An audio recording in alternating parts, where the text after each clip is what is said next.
now I'm gonna kind of start talking. So, hi everybody. I'm Emily of Marquee Jewelry Academy, and we're having a conversation today about making multiples. Our guests here are Jane Weber and Jen Salta, and I'm gonna let them introduce themselves. Jen? Okay, so hi there. I'm excited to be here. My name is Jennifer Salta and I own Unmarked Industries. I have about 10 years experience in the industry. I worked for half of that in doing corporate production design, product design. So I worked with overseas factories, and we did designs for places like Urban Outfitters, Anthropologie, Macy's, you know, a lot of those big name stores, as well as smaller places like Sundance Catalog and stuff like that. So then after that, I worked overseas with doing production that way. But then I moved to a domestic factory, and I worked in the US in a factory producing for museum stores and some smaller designers and doing production like that. And now, the past 2 years, I've been out on my own with Unmarked Industries. And with that company, I have a wholesale line and a retail line, which is my own designs, as well as doing small batch production, custom, and product development for a few other artists. And mostly they're not jewelers, they're usually cross-discipline. So sometimes I work with photographers that want jewelry to go along with some of their items, and we work together to design it, and I produce it for them from start to finish. So that's me. Okay. Janie, you want to introduce yourself? So hi, I'm Janie. I'm the face behind Greek Keys and kind of Janie Jack on Instagram. I've been in the trade for 43 years. I started out in high school, being behind the counter, talking to people, all that.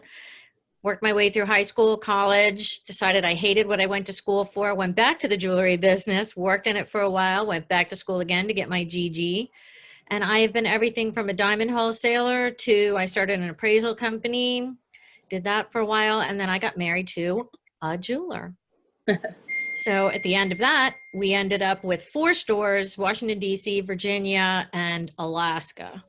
We won't go through all of that. I left. I'm on my own. I raised my 2 girls. I had my own business, total 26 years on my own. And I closed my store 4 years ago to just do CAD custom work for myself. I started the appraisal company, the sorority company, Greek Keys. I have done almost everything in the trade. I love the trade. Now I've taught myself how to cast, and I do all my own production. So I do a lot of work for independent jewelers in the area here and all around the country. I do a lot of CAD work. That's me. Awesome. So for those of you guys who are kind of following along, most of you know me. I'm Emily. My background experience with this is that I make a lot of my own metal masters. So when I'm doing CAD or casting, I'm outsourcing that to another business like Janie, who runs my like CAD side of things. Am I on the screen now? I'm sorry. You are to me. Hey, you're up. I make all my stuff out of metal. So first thing that I'm going to do when I'm making something is make it out of silver, and then either send it to be molded or to get cast straight from whatever it is. My kind of history in jewelry is that I worked as a bench jeweler for a couple of years. I've done a fair amount of contract work for other jewelers where they're like, I need you to streamline this and turn it into a production line and then help me make it, you know? So I did a lot of time where I just taught people how to streamline their own work. Worked in a jewelry store, and then I was running a school with my uncle down in DC for the last 8 years before we decided to move back up here to Connecticut and start a new school, which is kind of why we're investing time into hosting things like this for you guys. So to kind of get started on the conversation, we're going to be talking about wax carving, CAD, 3D modeling, mold making, and casting, and the ways that you can use them to kind of help your work be more productive or streamlined, or even just making multiples of stuff that you really, really love. We've been collecting questions from you all week, and Janie and Jen and I have been discussing them on the side, kind of what we wanted to talk about and the best ways to discuss it. So that's pretty awesome. I'm just kind of checking on my notes here.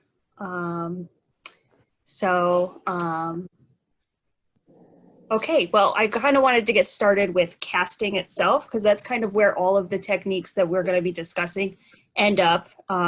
And so our first question is from Jackie, and she wants to know what the experience is with lost wax casting. Does anybody want to start with that?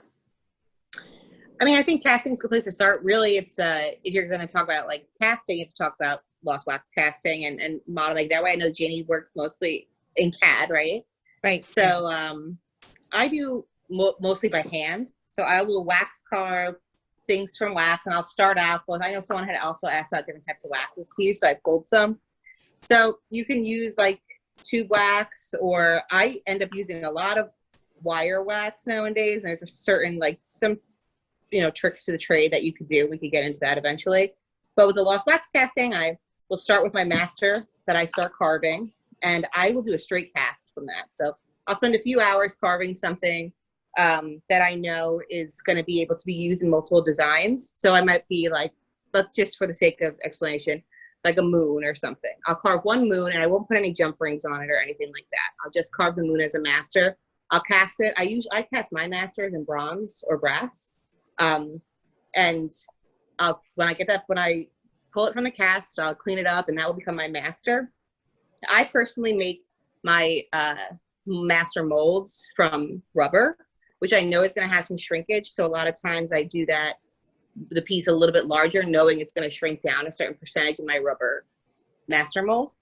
And then after I have my master and I clean it up and I have this, I'll make multiple waxes of this in my wax injector. And from there, when I design the collection, I'll be like, okay, maybe I want this to be a single earring with as a post, or with an ear wire, or I want to have a bail for a necklace. So I'll make from my master mold, I'll make multiples of that, and then I use wax again to then make another master. So there's the master, and there's my model. And now I'm making my multiple models from my master, which is like my original carving. And that's how I end up breaking into like different collections via like production wise. And I've always done it that way. Even when I've designed things, like I've done things on Vector and stuff like that, just doing spreadsheets to send to factories overseas when I did work with overseas factories. And I would start with one component that I would have the factory overseas design. Now I do it myself, and then show how I wanted that component to be altered so that I could use it in multiple designs across the board. And that really starts to streamline and help you think, okay, how is this going to work for production? How is this going to work for a collection when you're designing that way? And I know that, I work more in bridge, so I'm doing more silver and bronze pieces. For gold I feel like it's different, but the same kind of idea. Then that goes into casting. Awesome. Janie, do you want to say anything about that before we move on? Well, sure, because I come at it from a different point of view. Okay, where Jen is doing her hand carved waxes, I am doing mine in CAD. So I do my entire design in CAD, and I know exactly what I have, and I'm doing more fine jewelry, one-of-a-kind pieces. And some of my pieces that I do for my line, yes, I'm going to do a production. I want to be able to have multiple sizes and so on. So I design it in CAD, I grow it, and that's what mine looks like. It's very different. And then when I grow it, I grow mine. We were talking about percentages. Everything is about 1.02 because I know the shrink of my resin. And it does shrink, just like when you make the molds, the mold has a little bit of shrink. I have a little bit of shrink in the resin when it's cured. So that gets factored in before I grow, not after. Somebody asked, before. Then I cast directly from my resin. I have castable resin. So then it goes through the casting process. Nice. I did see, if I can jump it, I did see that that Ghost Town Metalworks just asked 2 to 3% for rubber molds, and that is what I estimate it to be about. A lot of times I end up eyeballing it because I do more sculptural work. I know for Janie it's different because she uses a lot more settings, and fine jewelry is precision. But that's the great thing about CAD that I have run into problems with my own stuff, is that if I spend hours and hours carving something, I can't just, it's, you know, difficult for me to make that same thing just scale down a little bit. So with CAD, it's really beneficial. So do the design and then you can scale it down, right, Janie? And then just print it. You can scale things down. You can change things. You can adjust things. I mean, let's say I did one ring and I love my ring. I've done this before with, you know, a 3mm stone. And then somebody says, oh my gosh, I have my grandmother's stone and I love that design and it's this. I go back into my original design. I can put in the measurements of their stone, take my stone out, put their stone in. Yeah, that's a great benefit. And that's why I think that even though I don't necessarily do CAD that much, I would have to go and use someone like Janie to help me. It's such a good tool for it. And, you know, but, and then someone else had a question. Emily, did you see what that was that popped up on the feed? Well, we were asked, what are the benefits to using bronze or brass for like the masters? Like the masters cast? This is just how I learned when I did my work in the factories. I think it's also partly a cost thing. Like if you're casting all of your masters in silver, sure, it's going to get a little bit more expensive. I do bronze and brass because when I store my masters and stuff, I feel like they just stay nicer. Like the silver is a softer metal, so it could get dented or bent over the years. I guess that could also be said, why don't you just store your masters nicer? But sometimes they lay around on your bench for a while. So I like to go with a harder metal so that I know it's there. And also, you don't really run the risk for me. And I'm all self-taught. So these are kind of just coping mechanisms I've developed on the bench. You don't run the risk of accidentally cutting your screw off your silver master and then using it for production, which I have done before. Right. Fair. So we had another question, which was the benefits of using silicone versus rubber for molding. Do you have anything to say about that, Jane? Well, from my experience, I know that silicone has less shrink. Right. Yeah, that's correct. But it doesn't last as long, I understand, as well. So I have an example of a silicone mold. I don't know how PG this is. I have a dirty mouth, but so this is my rubber mold, and I like rubber molds because I do a lot of long-term production. I'll run a lot of the same designs over and over. They're easier to store, I feel, because they don't break down so much in the heat. This is an example of a silicone mold from one of my Zodiac pendants, and you could see it sticks together a little bit because this mold is about 10 years old and it's really soft. So when I go to inject this, like sometimes it might not line up as well anymore. I'm going to get some warping. I mean, I always use plates when I do my wax injecting, and I have some videos of this on my Instagram. So it does hold it together, but it's so soft that I can just squish it at this point. But it is nice because like when you're making the decision on if you want to use silicone or rubber, when you first start the process, regardless of storing it, I will use a silicone if I have a ring that I really didn't size up enough and I don't trust to size, to the shrinkage in the rubber. But not all silicone molds are created equal when it comes to shrinkage. So like a pink one, I believe it has the least shrinkage. And then there are some that are a little bit more rigid, like the clear. And I think that has a tiny bit more.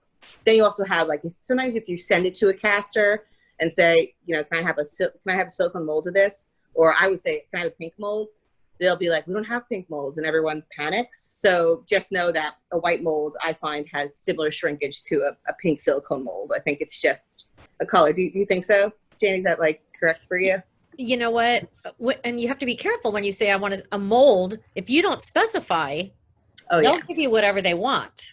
So you have to be specific. The casters and the mold makers and all those people, and this is going to sound really, if you're a girl and they just immediately think you're not quite sure what you're talking about. So you best go in there and know what you want. Be specific. Yeah. And we had a question like that was like, if you don't want to necessarily do casting in-house, which you don't have to, you can't do everything.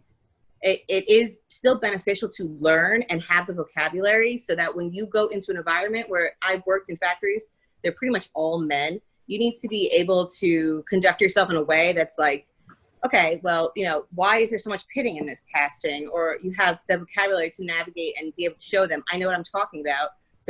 Please don't send me these anymore. Right. Yeah. I was going to say, as somebody who always gets my castings done by somebody else, I work with a casting house in New York, and at this point, they know that I'm a teacher. They know that I recommend people who may have never worked with a casting house before, may only have one thing cast a year, that kind of thing. And that's something I do tell all of my students is learn the terms, learn how to talk to your vendors, because the second your vendor lets something go that they've let slide, they didn't do the stone setting quite right, the casting wasn't really quite good enough, they were able to give you like a B when you were paying for an A, or they were able to give you a C when you were paying for an A. Anytime you let that slide, that's the new status quo for what they can deliver to you. And being able to affirm, this is not right, this is not what I asked for, you either need to redo it or refund me, they'll immediately respect that and go, yep, you're right, like, we'll take care of that. And they're not going to say, oh, you're being picky, that's not how it's supposed to be. They're going to go, she knows what she's talking about, they're on their crap, like, let's do it. Sure, no problem. I'm happy to fix that. And that leads back to thinking about sprue placement and things like that. I know people had asked about cleaning casting, if it's normal for casting houses to just automatically clean your castings for you, cut the screws.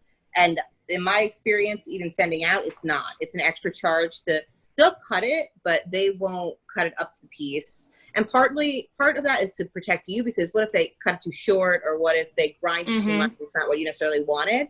But if they leave a big ass sprue on there and they're paying you, and you're paying them by the weight, right? Nobody wants to pay for a chunk of sprue. I mean, you can refine it and you can send it back or whatever, but still, like, especially with the price of gold nowadays.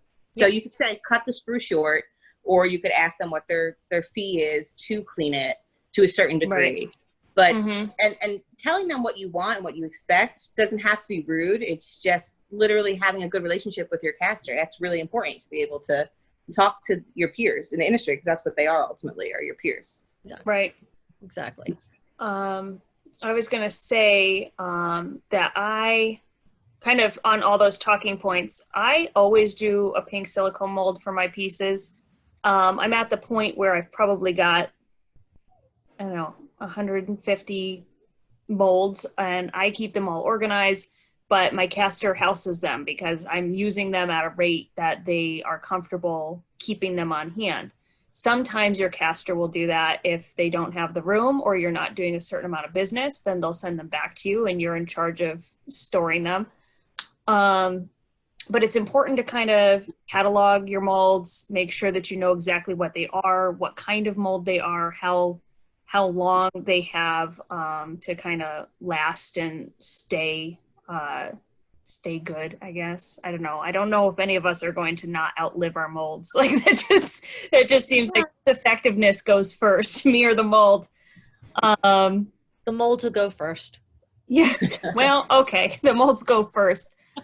But when I'm dealing with my caster, I know that they'll let me send back my sprues. So if I've got a big order, I know that I'm doing business at the certain point where they'll give me 30 days to pay my bill. And so sometimes what that means is, you guys sent me so many sprues that there's no way I could actually pay you for the 18 karat you sent me. So I'll cut everything back my way, send it back. They'll take the credit of what they charged me for that gold right off the invoice, and then I pay them. So there's really ways to have that open dialogue, and it's really about asking and finding out if the caster you're working with has the capacity to do that. Sometimes if the business is too small, they can't afford to give you stuff without getting money. They can't afford to refund you, so you have to, sometimes there's like that balance between maybe not having a major overseas factory doing your work, but having a bigger casting house that can kind of handle the bandwidth that you're asking them to do without being overwhelmed as an independent business owner. There are a couple companies now that I know of that I've dealt with in the past that if you ask them to finish it, polish, finish it, I just want to set the stones, they'll Yep. do that for not a lot. You know, they have those big tumblers and whatever, they do the handwork and then they let it go through. You will wait. You will add another week to your time if you've got the time. I mean, Christmas is not the time you're going to do it. No. If you're like doing something in the summer and you want to launch in the fall and you just don't want to deal with all that, just ask. Mhm. Never hesitate to ask, because they have people working. If they're not so busy midsummer, they want to get those guys having something to do. Right. I've had that as well. Especially if you're going to do wholesale shows or something like that, getting ready for that, you might already have an example of one piece. I don't know how many people are doing wholesale here, but you might have a sample set of one piece you're going to display, but maybe you have a rep or something and you're like, okay, I just want to reproduce this whole line. You could even send them, like if there's a ring or if you're nervous about how they're going to do the finishing, finish one piece, take some good pictures of it, and then send them your production for that and give them the picture. Because there's so many times when you ask people to do something and they do it the way that they think they should do it. They don't know what the piece is really supposed to look like finished. So, Right. you know, just to protect yourself, the more information you can give someone, the better.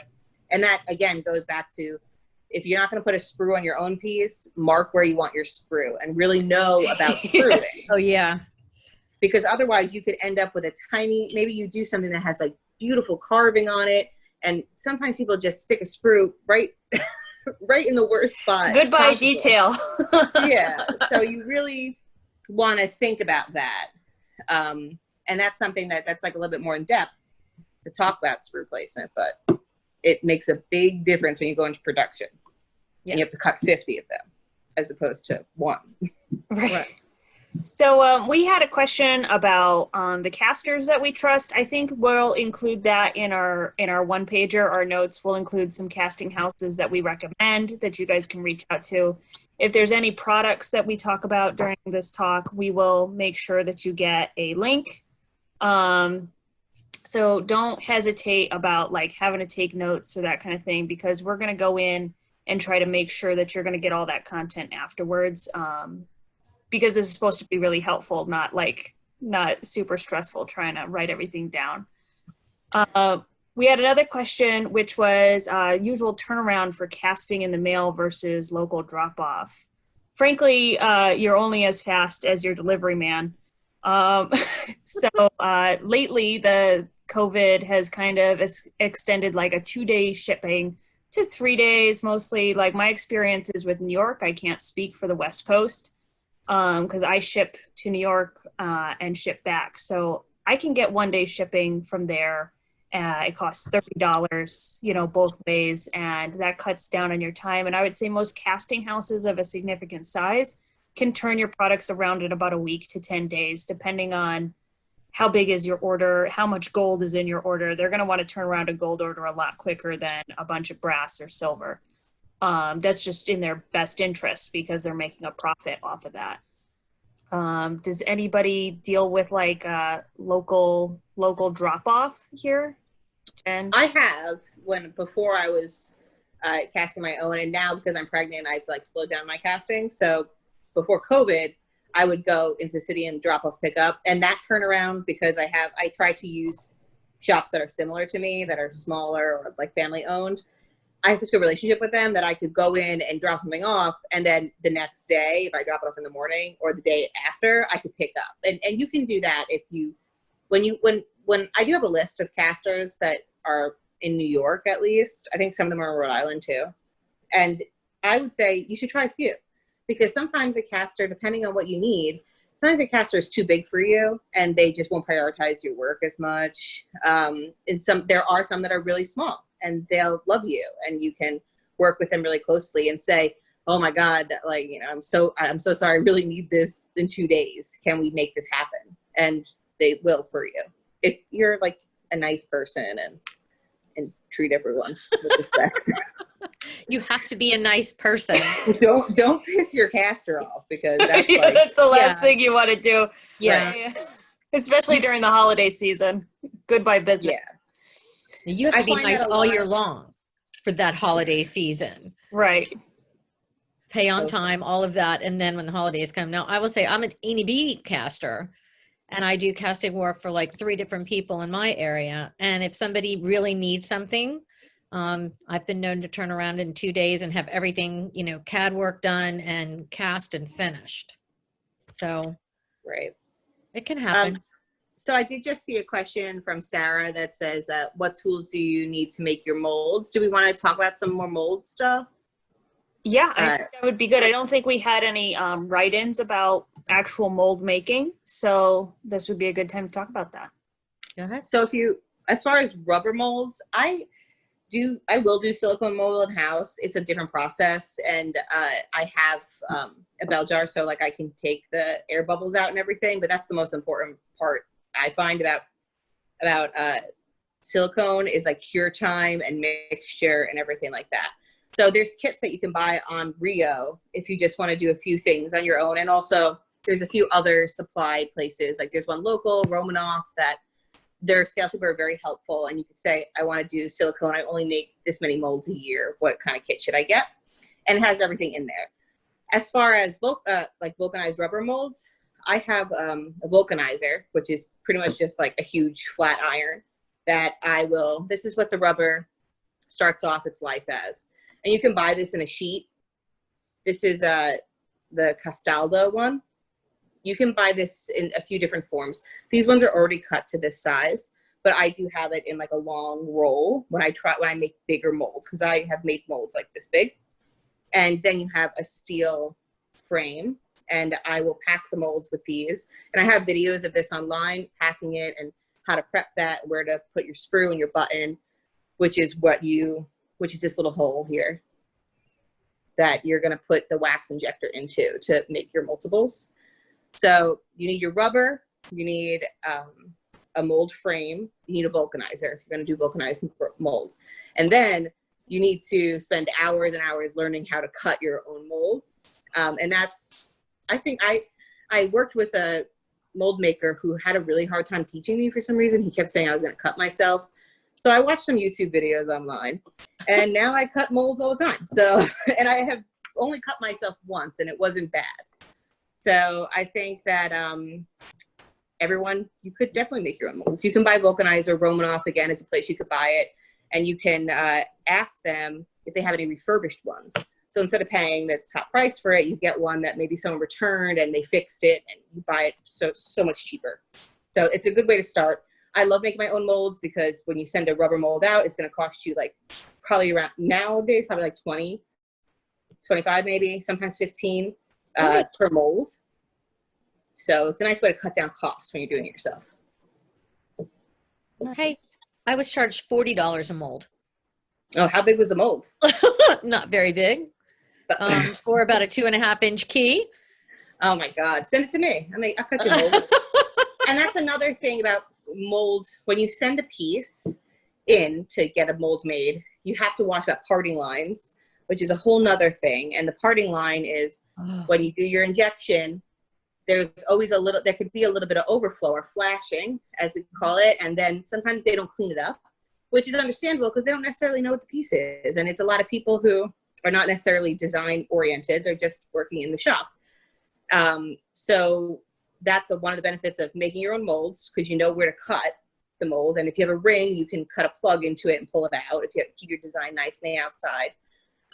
Or this way you could also figure out where you want your parting lines to be, so it's easy for you to clean up, and also make your own waxes so that if there is a problem piece, you can clean it up and wax before you cast it. And usually if you send it to a caster and you make your own waxes, the turnaround is faster.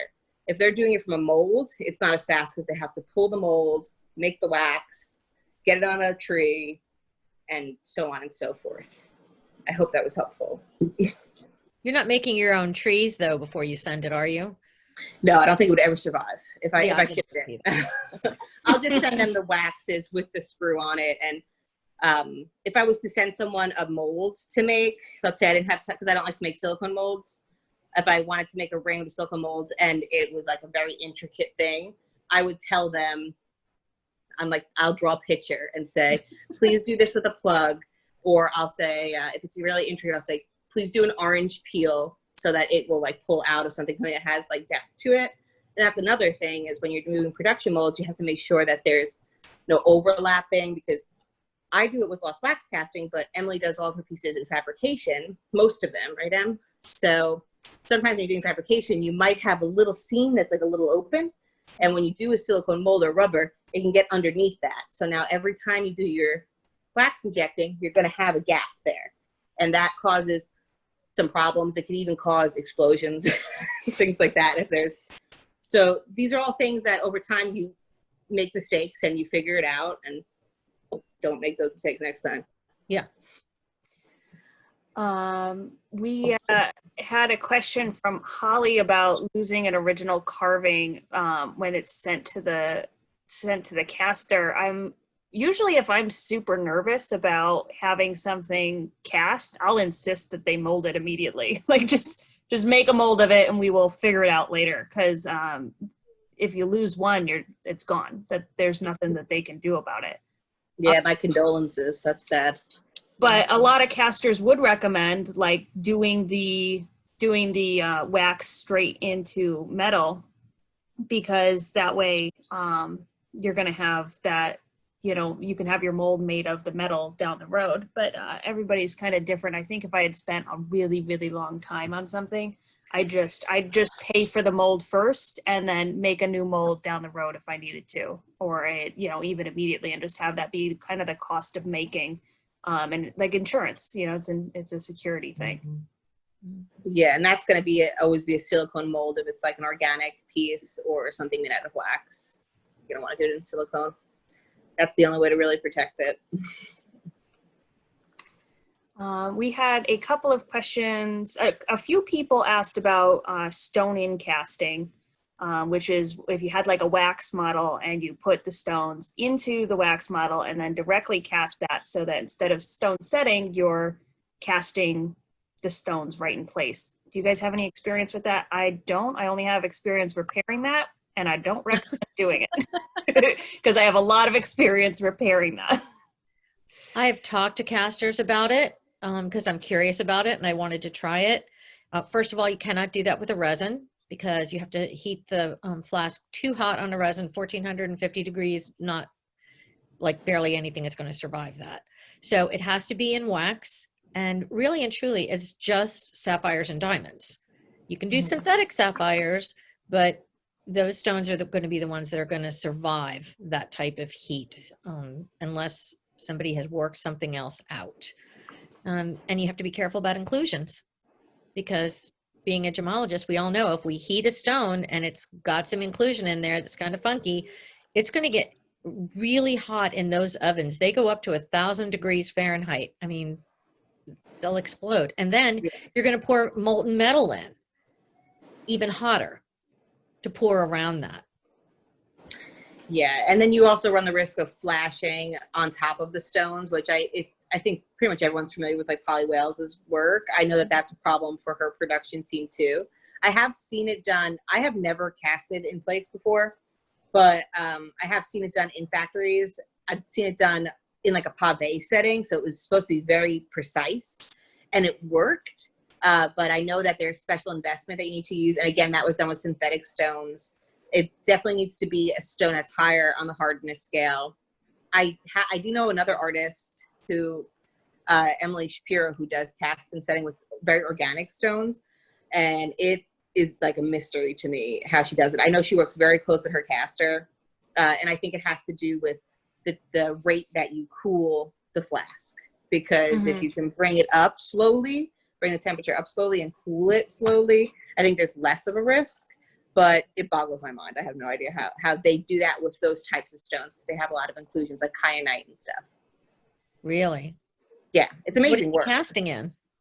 Bronze, silver, gold. So it's amazing. I'm not really sure how she does it, but I know that she has done it, and she has told me that it was cast in place. So I would stick to, like I said, rubies, sapphires, diamonds, hardness stuff. Even that, it's risky because you could lose, if you don't really do your setting and wax great, you could lose a diamond in the investment. And when they go to break that investment open, it's not an easy process. Like your sprue will be, your tree will be completely covered in investment, which is like concrete, for those of you who don't know. And sometimes I worked in big factories with like huge trees. Sometimes they just break it open and soak it, and they're sandblasting it, and it's brutal. So, And those stones are gone. Right. And then it could just be gone. It could be lost to the investment forever. So you're running a risk when you do it. But when it works, it's great. Small batches if you want to try to do it on your own. Play around. Don't be afraid. Maybe a little afraid. Be a little afraid. Use a cheaper stone. Yeah. Synthetics. Sapphires still.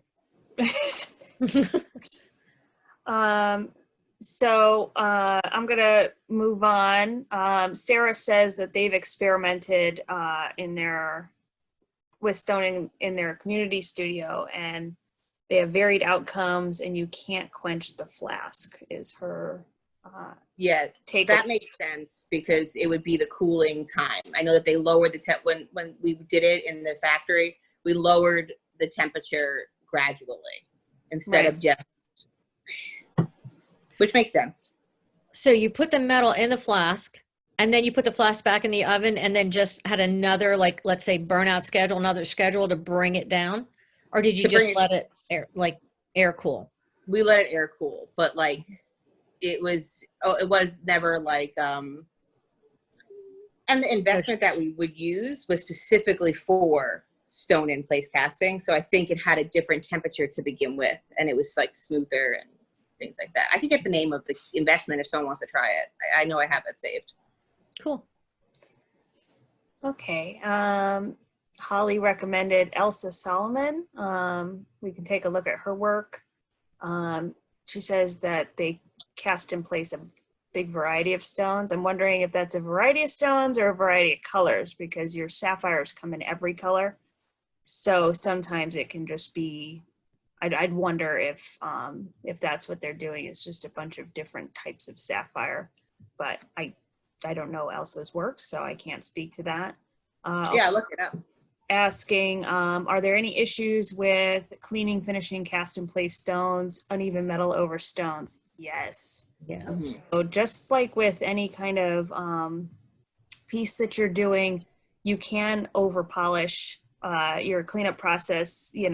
If the metal doesn't want to go to that minimum that we were kind of talking about that you need, then what are you going to do, right? There's no metal there, and you can't really just slap metal on top of a stone. You have to solder it or weld it. So a lot of that kind of like post-creation repair comes in with a lot of higher end equipment. So probably what they're doing in-house is using a laser welder to laser weld either sheet or layers of wire over the stones in place. And one of those machines starts at $15,000. So it's like, not everybody has that kind of, I'm going to repair my work before it even gets out the door kind of money. You really have to be working with a big shop to get something like that effective enough for production, I think. And the size thing, did we talk about the thickness of casting of your masters? I know that was a question we had. That's one of my next questions. Victoria asked, what thickness do you need for a successful casting? So I have waxed and cast thin work that was like filigree work, but I don't go thinner than like I have, but I don't recommend going thinner than like 0.5 millimeters. Something like that, maybe a little bit smaller, just because if you're making your own waxes, maybe you can get away with it because you can see the wax, but really it has to do with the investment setting around it. So if it's too thin and your investment walls are too thin, then you're either going to screw the shit out of it so that you can have multiple spots for the metal to flow into it. And that's one way to get around thin castings. But if you don't have the proper sprue on a piece that's like made from sheet wax like this, it's just not going to fill, or you're going to have probably have holes in it because it's just the investment just can't hold it and have the same flow. Correct. So I vote 0.5 millimeters. Do you say, Janie? What do you think?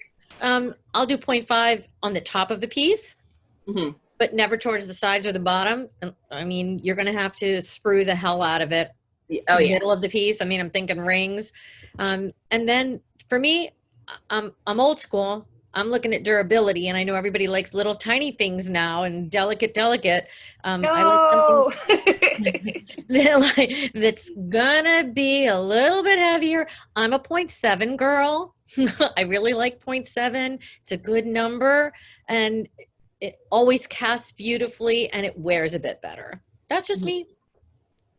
Yeah, I have some things that I have a few good accounts that I do in-house, I do production for.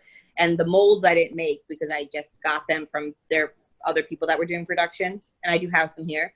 But some of the spots in the castings are so thin that I find myself, after I do a production run, let's say I'm doing like 30 pieces of one ring that I know has a problem spot, I will go in and I melt red wax in a dental tool bin, and I will brush the wax on that spot because I'm just so tired of doing cleanup after.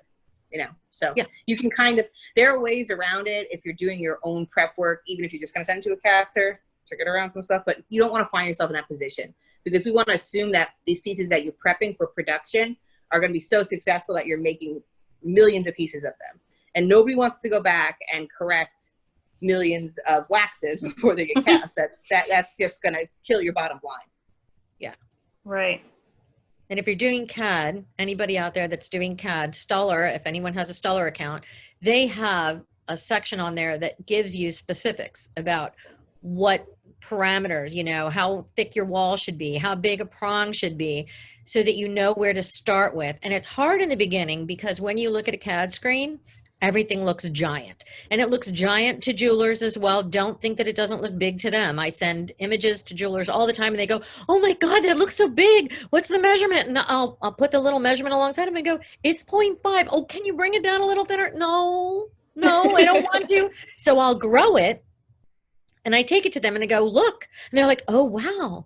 It doesn't look as big. I go, no, on the screen, it looks huge. When you rear view mirror in the car, it says objects appear closer, right? It's the same thing in CAD. Things look really giant on your computer screen, but in real life, 0.2 is like a hair. And I have people that'll say to me, can you bring that down just like 0.1? No, I really don't. Have you seen a millimeter? It's nothing. It's so tiny. And that's something I've kind of experienced a lot when I'm making things, is realizing just like when we're like talking about, oh, it's a 0.2 millimeters off. It's like, who's going to notice other than you? You're going to know. But if you talk to a client or you're looking at it 5 years later, you're not going to realize that your little thing is like, a 1/10 of a millimeter off. Like you can't even see that from 5 inches away. So for alterations like that, that's when it's great to have a CAD file. And I just saw that someone just asked what CAD programs you would recommend. Jenny, obviously you know about that. What do you recommend? As far as I'm concerned, it depends upon a money situation. It's a money deal. If you've got the money to spend, I will tell you to go with Matrix. I happen to really love Matrix. There's something new out there called Panther that's also based on Rhino. If you have time, if you have a lot of patience, you can try Native Rhino. There are a lot of plugins now for that, but somebody had asked in one of the questions about ring sizing. So in Matrix, I can do a ring, and let's say I've got a nice design across the top of the ring and the bottom is just a nice plain shank, and we want to make that in a size 5, 7, and 9. Easy to do in there because it isolates that top section and then brings the shank around and rounds it out. You can't just take the whole ring and go, oh, that's like 15% bigger, because then you've all the stones, the prongs, everything just got giant. You can't. I like that technical term. Right? You can do it on a wedding band, maybe. If you know what your ring rail is and what your diameter is for a size 7, and then you want to make it a little bit bigger to make it a size 9.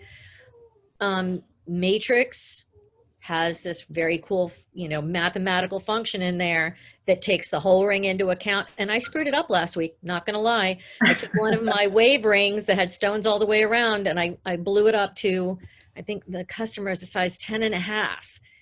And the bottom of the ring, those stones were all oval and distorted. And I was like, let me go back in there and figure out how to make that work for a ring with stones all the way around. And you had to change all the dimensions. So matrix is a huge investment. I've done it twice. It was worth it. It was worth it. I love my matrix. And I'm curious because I've only ever done it with Rhino. So Rhino is a matrix platform, right? Matrix is built on top of Rhino. So Rhino is under here, and Matrix is like a marionette telling it what to do. But but with Matrix, like if you have native Rhino, you don't have any stones. If you tell me you've got a, I don't know, it's your grandmother's stone and it's not exactly 7x5, I can put in the exact dimensions of the stone and make it work and build prongs around it. I can build a bezel around it and it'll be perfect. You can't do that in Rhino. Right. So someone had asked about making cutting their own stones and how to go back doing like a wonky or custom stone. So that would be a great program for them to use if they were going to be doing more custom stone work. There's ways around things. Let's say you have an unusually shaped cab. What I do is I take my cabochon stone and I take a picture of it. I've told Emily to do this a few times. You take the stone and you put the stone down on a piece of white paper and measure it, length, width, whatever. And then I can bring that image into the program and trace around it, correct the size to the right dimensions, and then that stone will fit so beautifully in the bezel. It's a thing of joy. You just don't have a builder. Matrix has builders that'll, build to a specific stone. Then you have to do your ring rail. You have to make your own rails, just like you would in Rhino. Right. Emily, what was Olena just sending back? Yeah. So, we were just asked, can you jump into Matrix without knowing Rhino? And then I also want to touch on, maybe the prices, Janie. What's the price of Matrix versus the price of Rhino versus something free? Okay, so Rhino, I think, is about $1,000. Not exactly. Don't quote me on numbers. I think it might be like 9 to 11. Yeah, somewhere in there. If you happen to be in school, you can get a student version, which is a complete full version. Matrix is about $7,500. You're going to pay a lot for it. Do they take payment plans or only credit cards? Yes, they do. If you go to Stellar, Stellar bought Gem Vision, which was the company that developed it. And they also bought out Rhino Gold, which was another company out of Spain. They bought both. They just buy up everything. They bought both of those. And they've gotten rid of regular Matrix, and now they have Matrix Gold. I'm still getting used to Matrix Gold. I love my Matrix 9. And when they told me that I could trade it in and get rid of it for the new one, my exact quote was when they could pry it out of my cold, dead hand, because it works and it works really well for what it does. They're just still adding the features into Matrix Gold that were in Matrix 9. But they're great programs. They really are very, very good programs. And if you get good at it, you can get fast.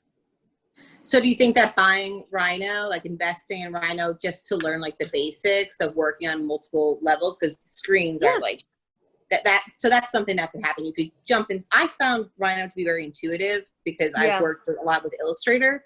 So that was kind of easy for me to jump into that, but I never got very far with it because I didn't have like you said, the other things to push it to the next level when it came to working in full time with that. You have to invest a lot of time in it. If you want to get good at it, it's a time investment. It is worth the time investment. I mean, I have spent hours and hours and hours and hours. I'm not embarrassed to say, single mom, and I take my iPad to bed with me, and I will sit and watch how-to videos for hours every night. still. Yeah. Because, you know, PJ Chen does just Rhino videos, Rhino 6. Mm-hmm. And because Matrix is built on Rhino, I might learn a new function. I might see how to do something really cool with her. I can watch the Academy. If you buy it from Stellar, you can get the Academy, and it's hours and hours and hours of videos on how to do it. But you have to practice. You have to invest the time. Anybody that thinks that they're going to sit down and just get it, you're wrong. So I wanted to touch on this. So my fiance Cal has recently I say recently, we're talking 10, 15, 40 years for the three of us, how long we've been making jewelry. Cal has been in the industry for about 2 years, and he transferred full-time in November. So he used to be in computers and is very good now at jewelry making, and wanted to start to figure out CAD for himself. So he decided to get Rhino, and originally had started kind of fussing around with the YouTube videos. He was just like, I'm buying the book. So he bought the Rhino book. It was like $80. And he's just been working the last, I don't know, maybe 2 weeks, working from chapter 1, project 1, kind of going through the book and just really trying to understand the fundamentals. And what's kind of exciting, especially for the two of us, is I have a lot of intuitive knowledge about how jewelry works and how to make it. And like, it's literally easier for me to just make something than to explain it to me or anybody else. I could just do it. And then when I can't, because I know it really would be better in CAD, that's when I reach out and have her design it for me. But for Cal, he doesn't have the 15 years I have. So this gets to be something that he's going to bring to the table. You know, he gets to learn it and really understand it and get excited by it. And I will probably never figure it out. I don't, you know, for me, it's not worth the time investment to learn it. So, I think it's very exciting, and I think it's doable at that price range for an independent jeweler. But you have to be wanting to get really good at it. Yeah. It's not a hobby. It's not like a little tiny facet of what you're going to do. You're going to become somebody who does CAD, and that has to be kind of an investment.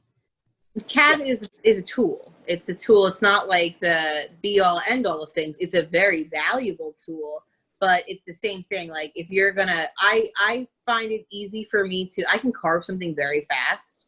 That's just like how my brain works and how I think.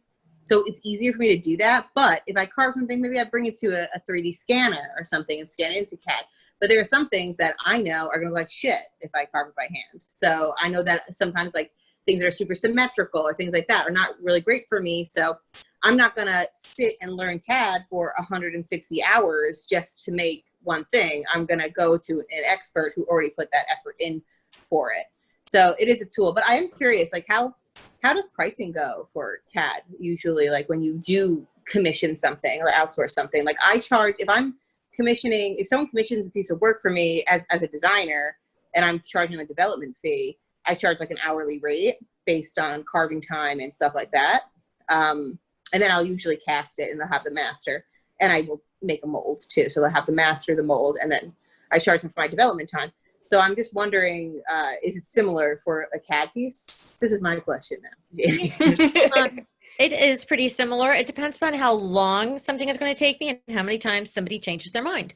Like, right. If you give me, and if you've got great dimensions, I have a few people that do a sketch for me down to the millimeter, and it's spectacular. I like do a happy dance every time I see, you know, an email come in from them. I'm like, I know exactly what that is. And I sit down and I do it. But then sometimes you have a customer that keeps changing their mind. I want baguettes there. No, I think I want trapezoids there. No, I want to change that to ovals. Oop, can you move the shank up? Can you move the shank down? You know what? After a while, I want to kill myself. So then I really and truly, because I never want to turn anybody away, all right, I talk to you about it. Mm-hmm. It's just that simple. You know? And when you Oh, I just lost. No, I just don't tell anybody that, whoever that was. No, of course not. But what I was going to say is this brings up an interesting question that we had before, which was how to protect your designs when you're using a casting house or even really any outsourcing thing for a design. Right. And I know that like we had talked about that briefly in our little side chat. I have worked on both sides of, this has happened to me on both sides of the story because I did work overseas in product development and I have worked for Urban Outfitters and Anthropologie, and to tell you the truth, it's not very ethical and they copy and knock off. This is not a surprise, everyone knows this, but they will knock off small designers all the time, left and right. And it's not coming from the factory. It's coming from my experience. It's coming from the buyers and the development team on that side. They have meetings and they'll put inspiration boards. They walk independent shows. They take photos. They buy samples and they will send it to places like my design house that I was working for. And we would give a spec sheet, which I think that you guys probably know what a spec sheet is. Like it's, you know, the pieces that you want to make with all the details on it. And then we would send it to not Janie, but let's say like Janie in Thailand or something like that in like overseas.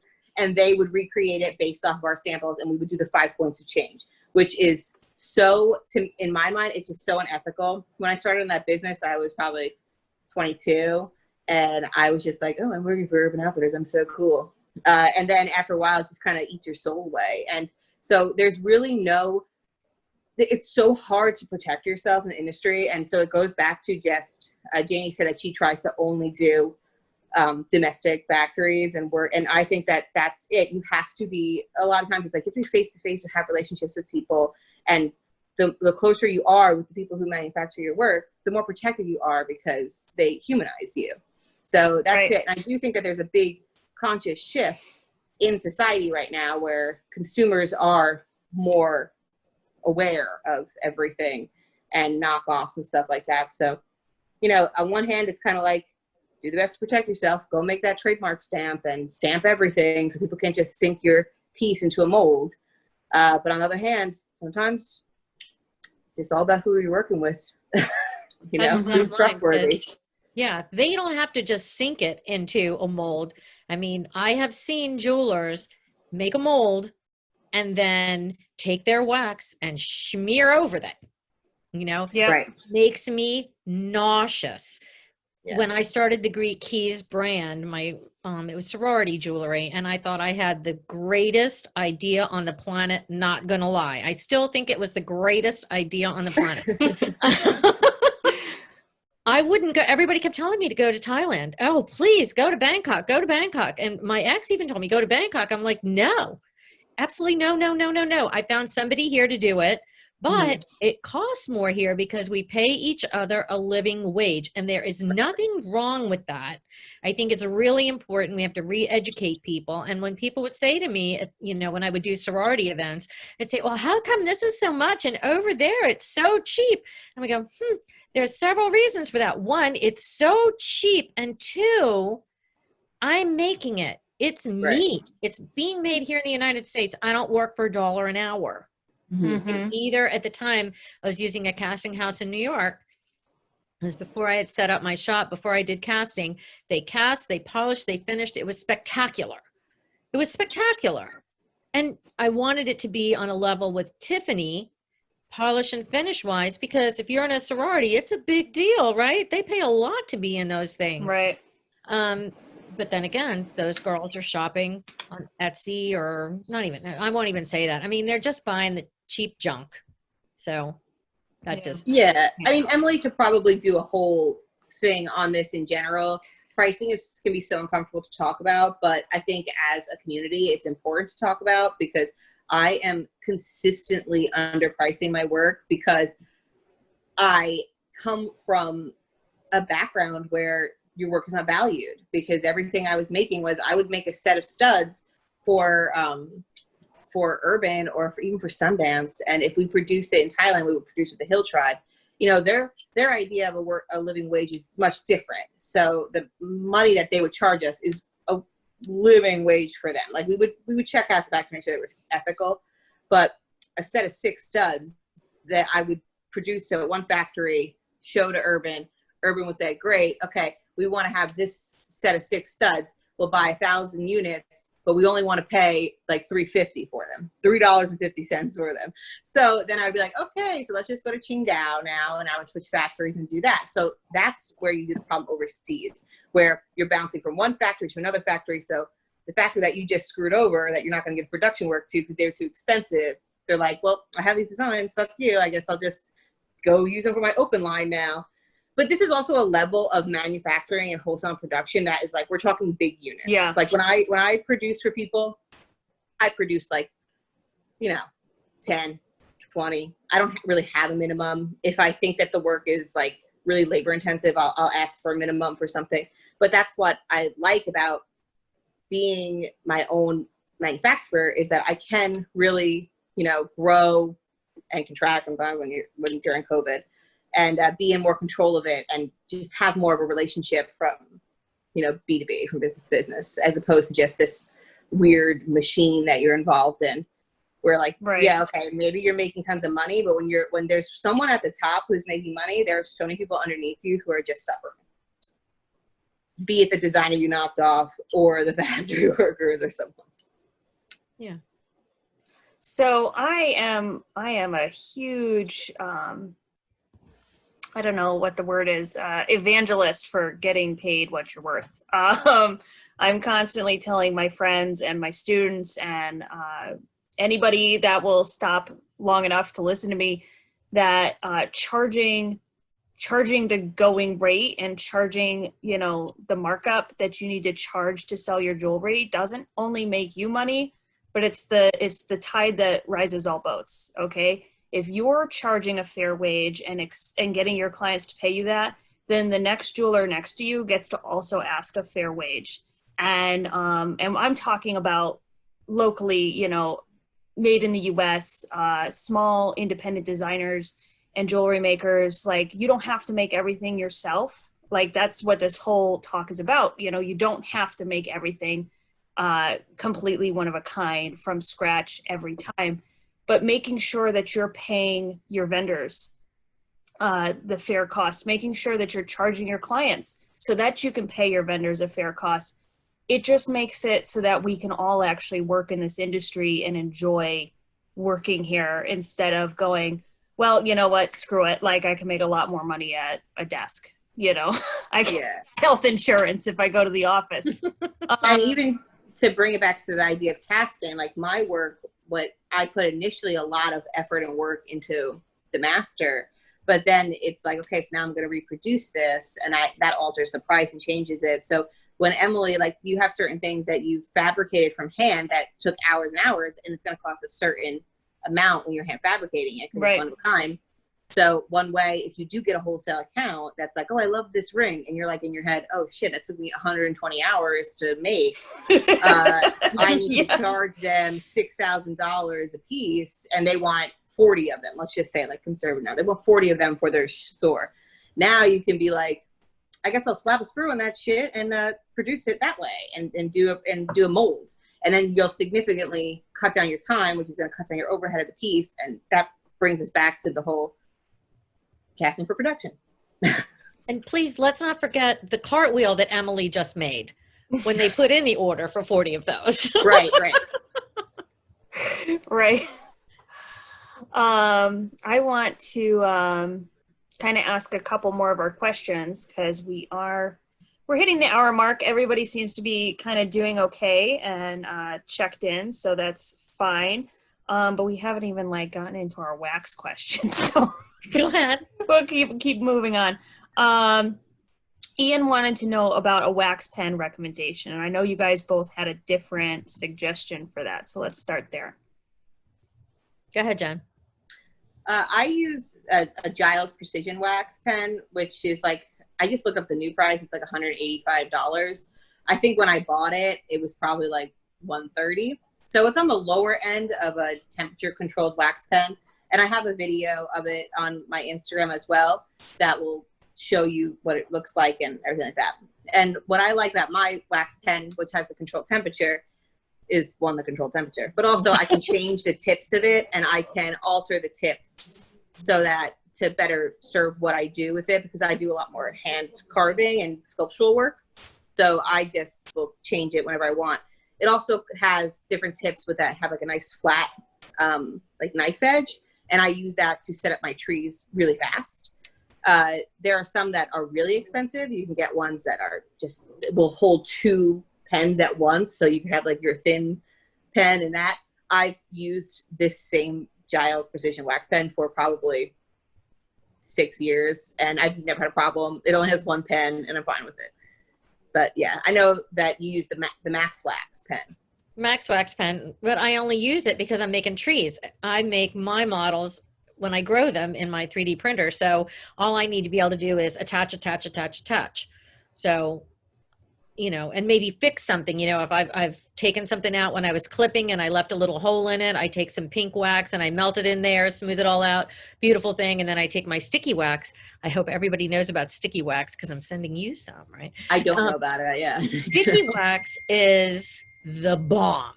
Okay, so it's a little bit heavier, it's white, it's gooey, and you just melt some of that, you attach it to the bottom of your sprue and put it to your tree, just a little bit of heat with my Max Waxy pen, and bam, it's on there, and you can fill in.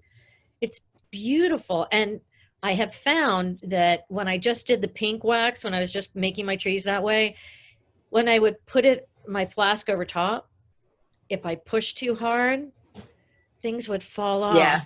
And I was really sad because I am not the best spruer. I'm terrible at making trees. I'm much better at it with my sticky wax. And oh my God, I was like ready to kill myself over and over and over again when the things fell off. So with the white sticky wax, it stays, but it will become brittle after 2 days. So make sure after you've made your tree, invest it within 24 hours. Yeah. Yeah. I got to try that. So I will use the pink wax, like I said, with, well, just to bring back the pens to Sandtrack, I digress.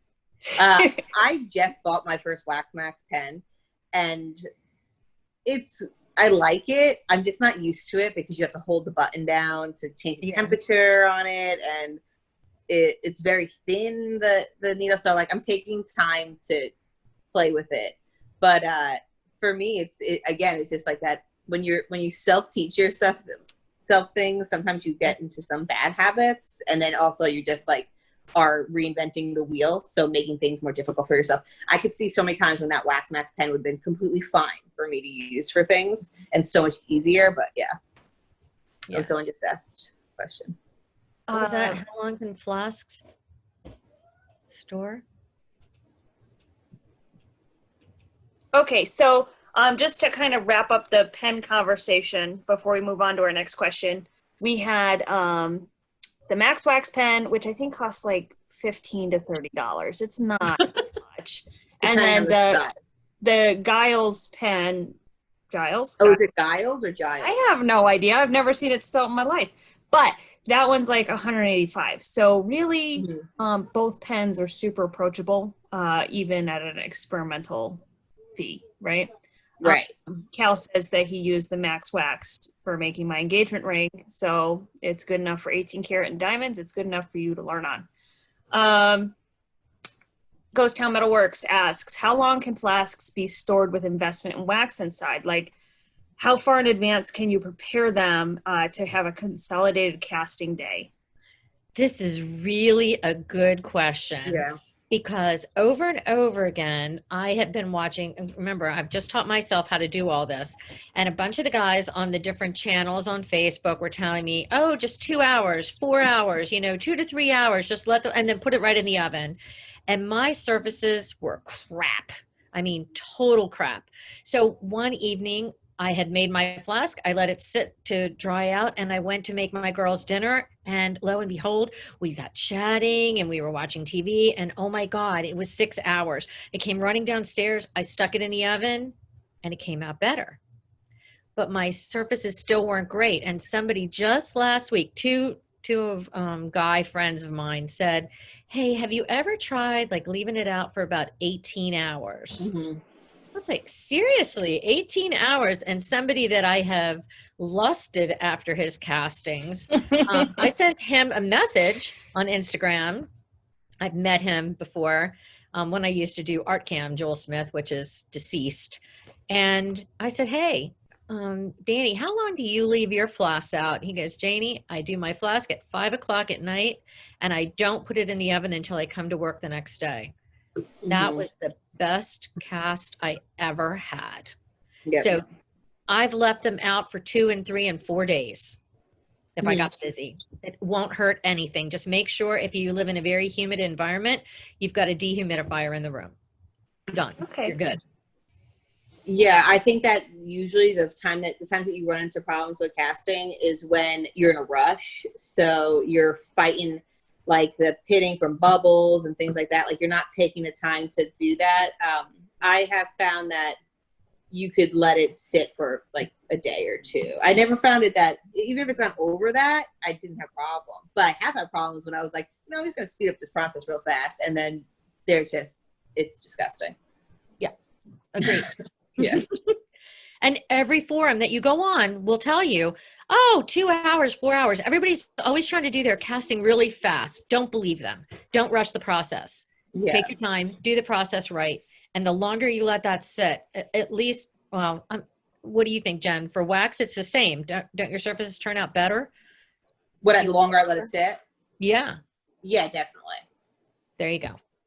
I know that the resin from the printer, which someone did ask about how you grow the process of growing the printer. We'll get to that. Yeah. Oh, okay. That's a whole nother But thing. I know that is a different melting point than the wax. But yeah, I think it's probably it's the same thing. It's really more about the investment and giving it a chance to dry out and giving it a chance to smooth and settle and getting those friggin' bubbles out. Well, I have a St. Louis mixer. So I'm mixing and pouring under a vacuum. Oh, nice. Oh, nice.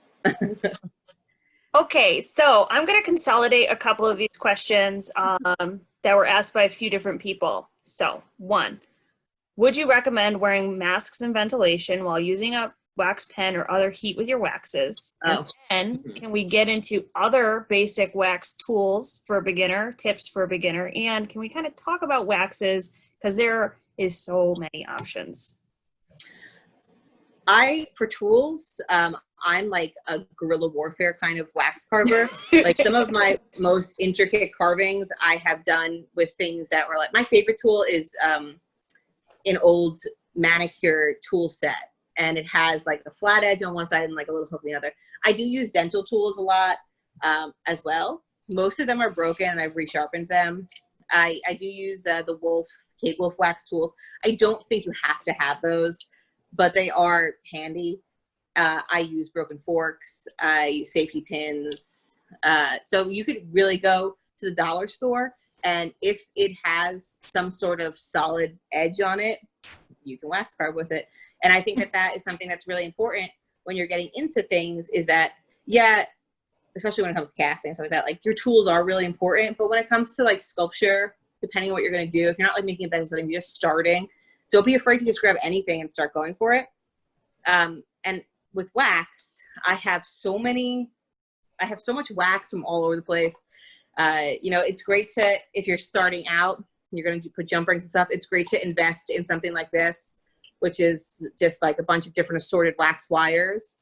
You can get round, you can get square, you can get half rounds. They're great. And they last for literally forever. Someone actually gave me these. That was an old jeweler that was retiring, and they look like they're from 1960. When I carve my wax, I actually use injection wax that comes from my wax pot.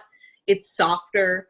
I think that some people might find it more difficult to work with because it is soft. So like if you hold it in your hands for too long, like it does kind of get a little sticky. I just stick it in the fridge and then bring back out again. But that's because I like things that are very organic looking. If I'm going to do something that's really technical, I'm going to send it to a CAD person. But I'm also, I'm going to use a harder wax. So like something like this is a green ferrous wax. And you can see on their site, if you want to go on there, it has information on it. So it says like the green wax is hard and it tells you why, and the purple wax a little different in the blue. I think that is like definitely good if you're doing very symmetrical, things that you really want to be even. Then you have your sheet wax, which is definitely something that you could use. Sometimes I use this for the back when I'm building bezels. I'll use this for the back of it. and then just put my bezel on top of it. But you could also do nice organic things with it and actually like cast folded and stuff like that. So there's just so many different types. The good thing about it is that you can go to even just set like Rio and get a sample set that will come with like a bangle wax and stuff like that, and just play with it. You could always remelt it. And that's, you know, that's my advice on that. I think as far as kind of the question about ventilation, like, you know, ventilation and keeping a mask on, and that's it's one of those questions where there's a party line and then there's actual practice. Yes, you should wear like a mask, some sort of 3M ventilator. Really? You probably should. Okay. You should do it when you're soldering. You should do it when you're casting. You should do it when you're working with wax. You should basically, if you're burning something, melting something, dusting something, polishing something, sanding something, yes, you should. There are plenty of 80-year-old goldsmiths who have rocks for lungs, you know. Now, it's 2020. Most of the things that you're working with are advertised as non-toxic. They're not filled with chemicals. They're not filled with poisons. So a lot of the jewelry process is a lot safer than it was in the 90s, in the 80s, in the 60s. That being said, should you still wear something? Yeah, you should. Do you? Probably not. It's kind of about where you're at. I know, Jen, you've been wearing a heck of a lot more protection Yeah. your lungs and your body. So like, you know, for most women, I would say if you're pregnant, if you're, you know, breastfeeding, I would be a heck of a lot more intense about filtration and masks and that kind of stuff, what I'm using. If you're concerned about your eyes, you should be concerned about your lungs. You should be concerned about your back. You know, all of those things are like things that you will find your own safety practices. So yes, wear the protection if you feel like that's something you're going to keep up on. But if you're not going to do it every time, it's kind of hard to say you have to, you know? Yeah, there are certain things, like when I'm working with metal, I'm 9 months pregnant right now, so I have kind of changed a lot of things in my shop. And I just straight up haven't done stuff because of that. But when I work with metal, I always wear a mask. I wear a respirator the whole day. So that's what I do. When I work with wax, I don't really do it, but I probably really should, because every once in a while you get a whiff and you're like, that's just straight up plastic that it smells like. So I would suggest that if you're not going to wear a mask the whole time when you're carving, that you at least get a fume extractor, which you can get like a little tabletop one. I have also worked in factories for years where there are guys that just have like a fan that just blows the exhaust to the guy at the bench next to him. But yeah, circulation is really, it is important, because long-term exposure to anything is probably really not good for you. And I would also like to extend that and say that like clean wax, like all those solvents that people use to like get, you know, your little stickies off of your wax carvings and stuff, is so bad for you to get on your hands, to breathe in, to use. Really, I remember when I first started and I would use it and I was like covered in it. I was like putting it on, but your skin is going to absorb all those chemicals. So when you're using stuff like that, really, really be mindful, especially, I mean, sorry, all the guys, especially if you're pregnant, you don't, whatever you're touching is getting into your system like that. So, yeah, you know, if you're going to use clean wax, wear gloves. Yep. I'm just going to read this comment from Ghost Town. She says, oh, there's a lot. Hold on. Eco Jewelry Handbook by Christine has a lot of offer. I don't know the last name. I'll Google it and get you guys a link. Safety recommendations. She used it like a Bible while she was breastfeeding and started smithing 3 years ago when she had a newborn. Obviously, health and safety is not a man or woman issue, but we can talk from kind of, you know, what we know. I do know that, like, when you're doing safety stuff, it's important to kind of make your hard lines in the sand, decide where your safety limits are, and go forward and kind of stick to it. There are ways to protect yourself, ways to kind of limit your exposure. And if there's something you're concerned about, do it the safe way. Put on a mask, put on a respirator, do it outside, have a fan blowing, whatever it is that is your limit that feels good and makes you feel healthier, do that. Things not to do. Don't wear gloves while polishing on a huge machine,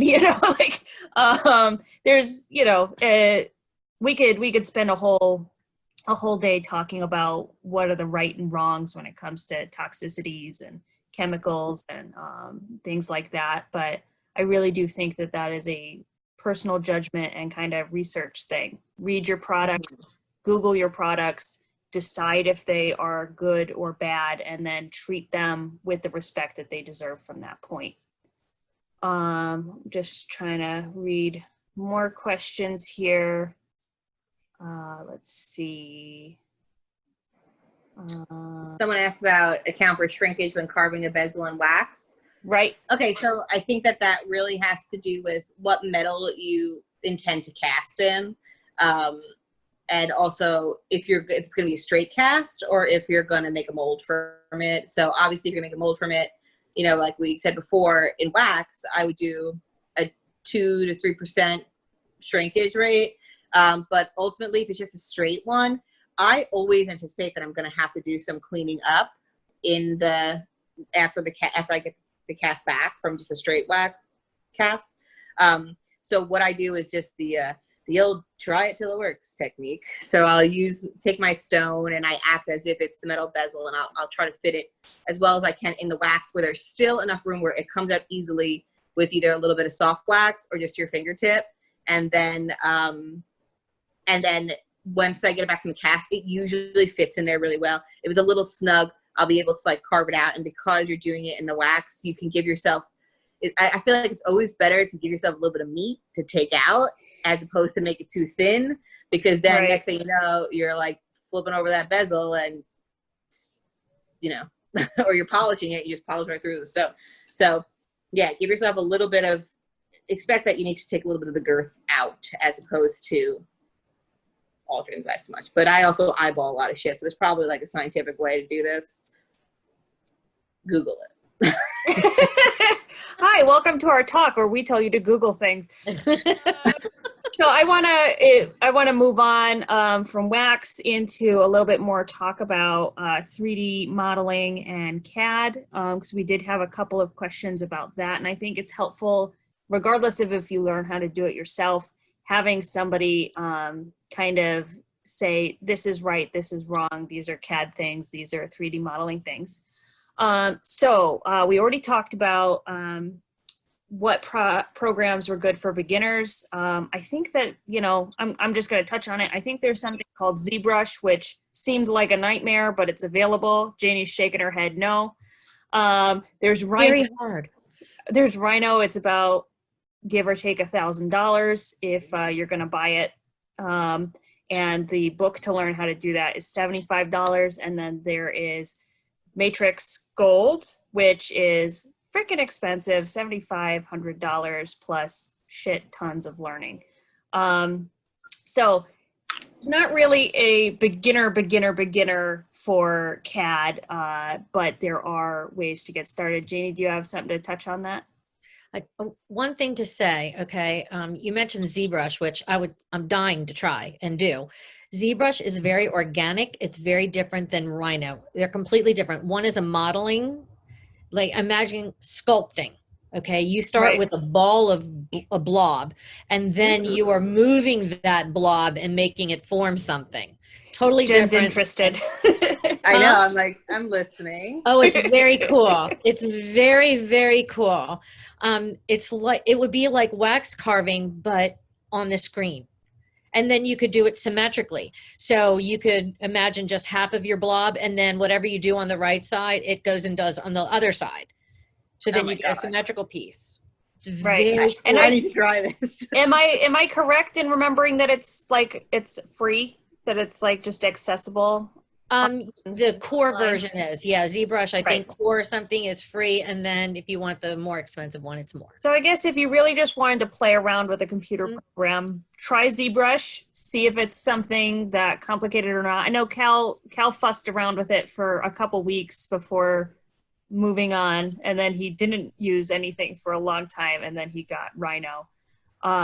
So that is a very intro, very free way to get started, and then you can kind of upgrade depending on what your budget's like, because everybody's budget's super different for what's beginner and what's not, right?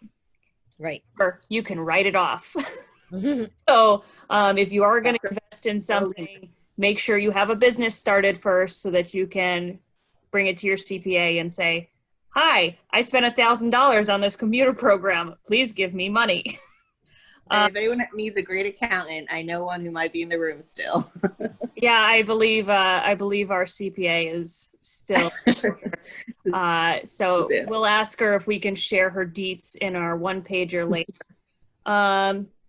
Janie, can you recommend any 3D printers, resins, or waxes? I can.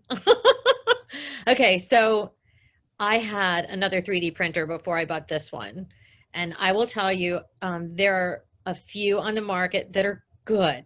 And it depends upon if you want to have castable resin, and if you want it to work every time. I'm a girl and I'm an older girl, and I don't want to play with the machine all the time, and I don't want to have to keep adjusting things, and I don't want to change the film. I want to send my print to my printer and have it print properly to scale, just right. So for that, I bought a B9 core, and I love my B9 core. I swear by my B9 core, and I told them I would work for them. That being said, the only other one I would say to look into, there's probably two. One I bypassed was an Asiga. Check them out. You have to do a bit more adjusting and futzing with that. And the Solus Pro is a new one, and that one looks to be interesting. A lot of people swear by the Solus, and they have what they call more of a printable wax. That being said, a lot of people that get all these different printers all go to B9 emerald green resin to print. And that was one of the reasons why I bought B9 core. Why not buy the machine that is built to go with that resin? Right. So how much does one of those cost? Because that's important information. That is important information, and they're 10 grand. Ugh. Also, you can lease it though. You can lease them, can't you? Not that I know of, no, but they might have payment plans. Oh yeah, Right. it's a Right. payment to buy, like a Right. And then what you're going to need as well, once you get your printer, you're going to need a curing machine. And they sell these things as a bundle. I think that was bundled with it. It was the printer and the curing machine. And then I was incredibly blessed. Somebody started following me on Instagram, and we chatted a few times, and she bought me and had sent to me the cleaner, which is crazy, and it is amazing and well worth it. So when you have the couple extra $100, like another $500 to spend for one, I would say it cleans your print very, very quickly. Is it sort of like an ultrasonic for the resins? Yes, it is. It's an ultrasonic Yep. with alcohol, yeah, and it's one less thing that you have to touch. We were talking about safety, so no hands. Yeah, resin's pretty toxic, if I recall, like touching it. When I worked in a major jewelry store and we did our own 3D prints, I had to chop the little prints off the palette. Is that what it's called, Janie? The grow plate. The grow plate, and go and clean them and then cure them and then clean them up so that they were ready to be sent to be cast. And the whole chopping off the grow plate and cleaning before they're cured needs to be done with gloves, because that stuff really can't get on your hands. Now, if you don't have $500 to spend, you can take a little jar of alcohol and glass and put it in your ultrasonic, and that's what I did. I mean, That's what I for an incredibly high-end store, and I had a baby food jar and alcohol. So that's really an option that you guys can use. I know, we're talking about a lot of expensive stuff. You don't actually have to buy any of this to get started with the experience of working with these things. Somebody like your vendor, whoever you decide to go with, can do little bits and pieces of this process until you decide that you want to take it on. I get Janie to do my CAD, and then we send the STL files over to my caster, and my caster will print them if Janie already hasn't printed them. If something needs to be done, they can handle it. If something needs to be changed, they can offer to change it, or they can let me know, and I'll have it adjusted. They have a $50,000 printer. Like, who am I to argue with that? I'm never going to buy that, And then, when it comes to the casting equipment, you could do all the CAD yourself, do your own print, then send it off to be cast, because you know what? You're never going to be the best platinum caster in the world. There's guys who've been doing it for 25 years, and they can know that it's a little too muggy to cast today. They're putting it off until tomorrow. And that's just like, they can wake up and know that stuff. I'm never going to know that stuff, So you can decide to pick and choose which parts of this you want to either experiment for your own growth, or you would like to just add to your business to help your business grow. And when we're deciding skills and techniques, it's really important to decide, is this something that I'm going to be good at, or something I just want to use to make my business grow, or to take the labor off my plate because I'm trying to streamline something. Another interesting thing to do, if you know somebody like me and I've done your CAD for you, if you're doing a one-of piece for a client, or if you're doing a production, you want to see it and you want to touch it and know the size of it, because remember, it looks bigger in CAD. One can always be printed and sent to you so you can touch it and feel it and make sure the stones fit properly. Show it to your customer. I've had people spray, I used to have to do it to my customers, spray paint it in silver, spray paint it metallic gold, and slip it on their finger, and the sale is done. Yep. It's just that simple. I don't know. I can't make up my mind. I can't tell from a picture. Okay, here it is, but you didn't have to pay, $5,000 for the platinum and all the setting and this and that, whatever. You can close the sale with a spray painted model. Believe me. And Jana, do you store your files for all of your customers? Do you have an external hard drive and store these files? Or? I do. Yeah. Wow. So let's say that I got something done with you, and then I'm irresponsible and it was forever lost in my Google Drive. Could I email you and say, do you remember this file? Yeah. Do you have it? I have it. And I send it to you. That's great. And you could say, oh, that model that, with the style number, and be like, I want that, but I want to scale it down. That was 5 years ago. Could you scale it down for me? Yes. And you would do a different charge to them. I'll be in touch. I'll be right here. So before we move away from 3D printers, Olena's asking about FormLabs for growing. What do we know about them? Anything? I had a FormLabs printer. Okay, there you go. I still have it. You want it? I'll sell it to you. Here's the deal with FormLabs. It's very simple. It's my opinion, my experience. FormLabs is a great price, and they tell you that their resin is castable. And that's what they say. And that's a lie, it seems like. Is that the purple resin? That's the one. Yeah, I have gotten some pieces where they were printed on that, and usually if I ever do 3D wax, I will work back into it, and that shit is unmovable. I don't even know. It would have to cast at such a high temperature, right? It was just ridiculous. It just didn't work. And honestly, she says, never mind. I could get in trouble.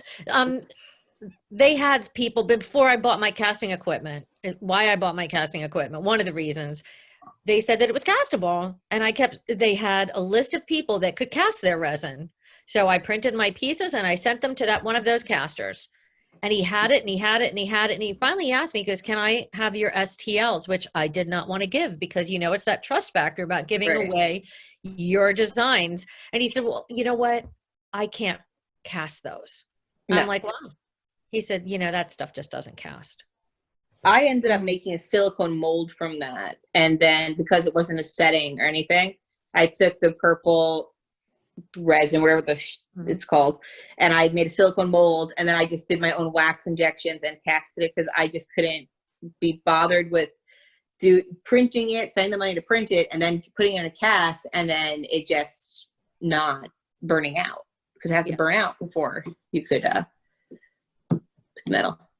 I know it costs more, and I'm really sorry. And I was sorry when I had to spend all that money, but I spent, what was it, $3,500 on the first one, and it just did not work. It was good for a model, and that was it. And the trays have to be replaced every couple grows, and that's another expense. So it's, in the long run, it's probably as expensive because you're constantly buying trays and you're constantly buying this other stuff. And the other one, I got it, I plugged it in, and it works. What a nice feeling. I love it. So I've got a question here from Jamie asking about recommended outsourcing 3D printing for casting models. I think we'll include some companies that we recommend for kind of, I think we can pick 2 or 3, like they can cast, they can print, they can. Right. We're going to give you guys some recommendations for businesses and their contact information that you can vet afterwards. What do you think about Shapeways? Just curious. Just curious. Don't use them. Yeah, don't. Okay, so Liz asked, how do you finish or polish the casted items when they don't need like stone setting? Is it just pretty straightforward? Yes. If you're going to send something in and have it cast by a casting company, they're going to give you a finished item that's pretty darn close to being ready to go. The things you're going to have to do to it are, they may offer to tumble it, takes more time, but it also will give you like a little light satiny, polished-y, burnished finish, the same way your own tumbler would. But theirs are jacked and like strong and fast, so it's a little bit more than your rock tumbler is going to do at home. I have a rock tumbler that I throw my chains in. So cleanup process. I get a ring that's just like a wedding band from my caster. I'm going to sand with a couple of grits. I'm going to tripoli. I'm going to polish after I cut off the sprue. Then it's ready to go. That's all you got to do to it. If you're concerned about like sometimes you get pitting depending on if your caster is paying attention to that stuff. So there's tools that you can build, like burnisher tools that you can throw in your flex shaft and basically smack the pits out. Or if you had a laser welder, you could laser weld your pits out. Hopefully you're working with a caster who doesn't give you pitting. Yeah, you really shouldn't have that. How to do that. In your but yeah, if you just wanted to have like a wedding band or a charm or something, just cast and go, it could take you 5 minutes to clean up a casting once you get good at it. And that's kind of the exciting part, is a ring that you may have hand carved and worked on and sweated over the dimensions, took you hours and hours. Now you can just call up your caster and say, hey, I need R32. And they're like, here you go. And here it is in 4 different metals. And all you do is 5 minutes of work to make it beautiful. And your clients are happy and you're happy. We also got asked how to size in CAD, but you can also size your rings in wax once you've had a mold made. You can ask either your caster, or if you have your own molds and a wax injector, you can make your wax models of your rings or whatever, and just kind of cut and paste just like you would if it was a metal that needed to be cast. You can size them up, size them down, and then kind of do your cleaning in post. For me, what that looks like is, you know how an earthworm kind of has that like, oh, I got cut in half and I regrew, and my earthworm body has that little bumpy nub on it. When I'm sizing a ring in wax, I'm like cutting a section and closing it up, and I don't clean up my wax. I let it get cast and I clean it up in after it's been cast into metal. Some people are a lot better at cleanup and wax, and they might spend more time on the wax end, but I spend more time in the metal end. Do you guys Well, I clean up and wax unless I'm really frustrated with something and I'm just like, fuck it, put it in the cast and I'll clean it up later. But usually I find that, especially if I'm doing production work, like one of my biggest accounts, I do all these rings for this company called Peg and All. And it's a very simple ring. It's just, it's a cast, cut, and grind tumble clean kind of thing. But I have to resize them sometimes and do specific sizings for them. So I will bring it to as close as perfect in wax as I can, because by the time I pull it out of the flask and the cast and everything, I just want to be able to cut, grind, and go. I don't want to spend the time going inside and cleaning everything. So I clean my parting lines up. And this is where I say be careful with clean wax, because sometimes you can use a clean wax to clean the parting line.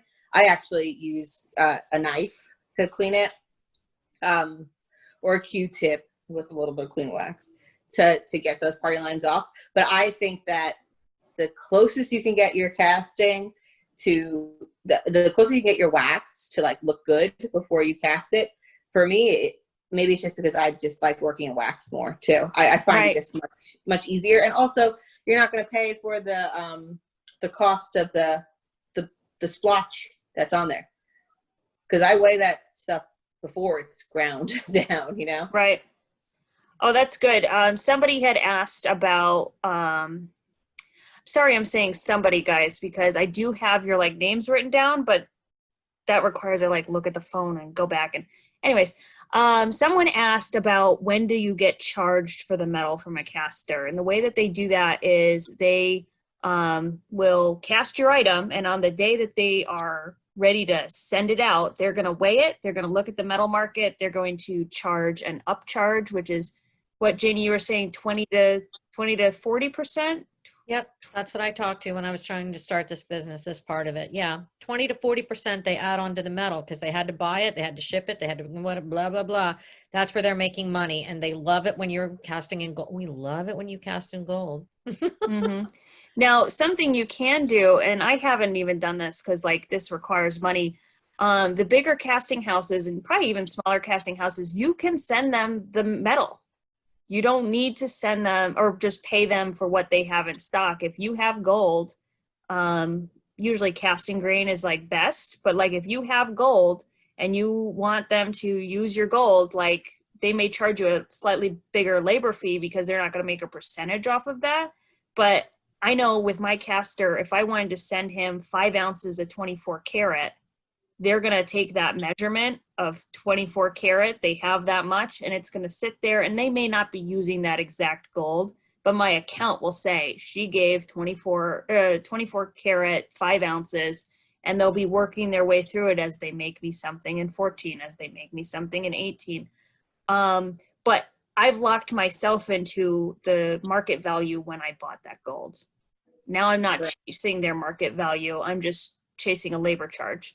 So you do have control that way in how that relationship goes. It's just about asking and knowing that you can do something like that. Yeah, now the market is so volatile that if you, I know sometimes like you'll send things to get just get an estimate on it and then be like, yeah, great, cast that in 14 karat gold. And then to the next day, it could be a totally different price than what you were expecting because the market is just so crazy right now. So that's something to just keep in mind. That what we're talking about could go out the window. Something I do to kind of keep, because I don't ever ask for estimates, which is, I mean, maybe I should, but for me, I keep an entire Excel spreadsheet of every single one of my molds. I know exactly what the measurements are of that item. I know exactly how much it weighed in whatever metal it was last. And the last time I bought it, how much did it cost me to have made in whatever metal? So I can go, oh, well, this ring is awfully similar to that ring in weight or in dimensions. And I can say, well, when I ordered it and gold was $300 cheaper, it was about this much. And I can kind of guesstimate myself where my next purchase is going to be or where my next ring is going to be. So you can kind of start to learn how to price things out based on your own history, but that's like a self-keeping kind of thing that you're going to have to do. I have Excel spreadsheets like that too. I got into the habit of doing this from working in corporate, like with the spec sheets. Any piece that goes into my line, let's say that I have my castings and I'll have each individual item and the weight of that and penny weight.